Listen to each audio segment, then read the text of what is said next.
Christ would be pissed off if he saw what the hell was going on with his shit.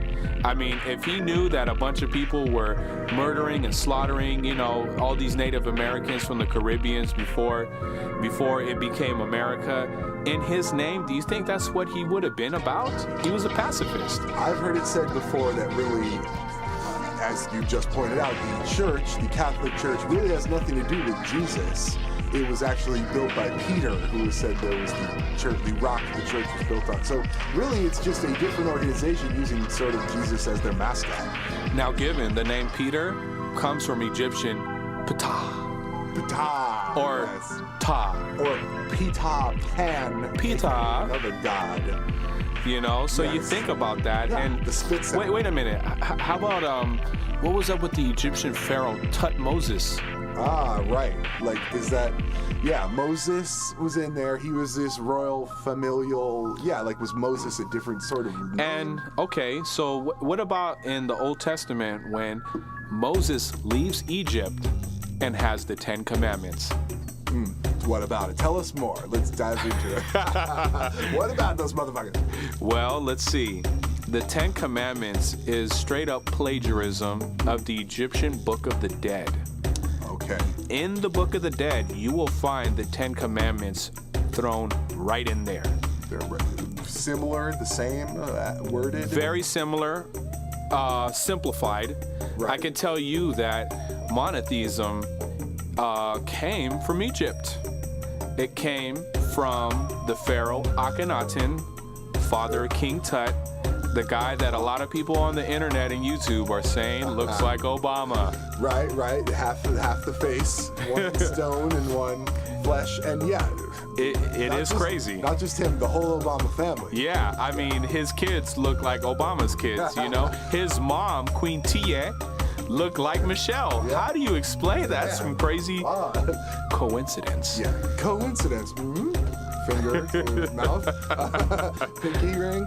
Basically, yeah. So So there was these Egyptian sources, like you mentioned, the 10 Commandments. So plagiarism, as you said. So what did the crafters of this Bible? Because it seems like the Bible, despite its commonness, has all this mystery. Like, they took it from this place, they don't know where this came from, they cut the books out. Like, it seems to be more than other books, sort of. I think the Bible is a universal book where pieces of Egypt, pieces of Babylon, and pieces of ancient India, as in the Holy Vedas, were all compiled together to give you what is now known as the Old Testament and the New Testament.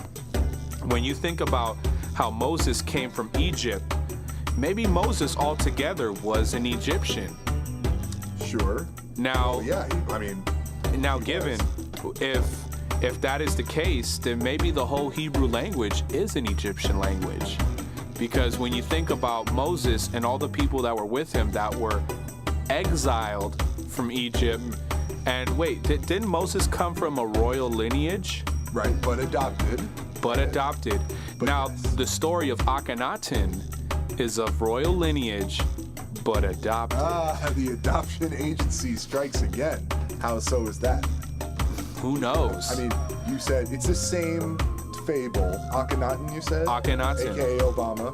Right? Yeah, Obama-Naten. Obama-Naten. Okay, so yeah, and even Obama himself has a sort of kind of story in the same way. Like, he wasn't adopted, I guess, but like his dad disappeared, and it's this very sort of very Moses-like trail, very Moses-like. He became a great leader. He joked about parting the Red Sea, something like that. So maybe he knows some shit. And I think Farrakhan referred to him as the Messiah once. Something like that. Yeah, and he smoked weed. Yeah, that's right. He still does. They say he's not gonna. Why do you think he says So this biblical hierarchy comes down. So these people, who put it together? Who snatched up these elements to put together the Bible, and why? Was this global priesthood, or was it more concentrated? Okay, let's go further into the Akhenaten story. Yeah. Akhenaten was somebody who, when he became king, after all the other people died in the family, when it was the last choice to make him king, it became so that he said, no, No more worshiping Amun-Ra. You will worship Aten. No more worshiping the other gods, only Aten. Aten was the sun god. Now, if you go and look it up, you know, on the hieroglyphics, you will see a picture of Akhenaten and his wife holding little alien-looking babies with the sun disk in the middle with arms outreaching to the earth. The sun arms. The sun arms. Rays going down there. Think about it. Now, Jesus is known as God's begotten son. Oh, yes. Hence the halo. The halo came from solar worship, solar cults. The cult of Aten. The cult of Aten. Monotheism as well. If that is the origin of monotheism, maybe that's the origin of Judaism, considering that Moses came from Egypt. Right. Yeah. Yes. Absolutely. Ring a ding ding. We have a connection. Ring-a-ding-ding. Yes. And basically, so yeah, the Judaism, the seed, the core of Judaism was born. Right there in that Egyptian home. Right there in Egypt. Yeah, absolutely. And that was sort of.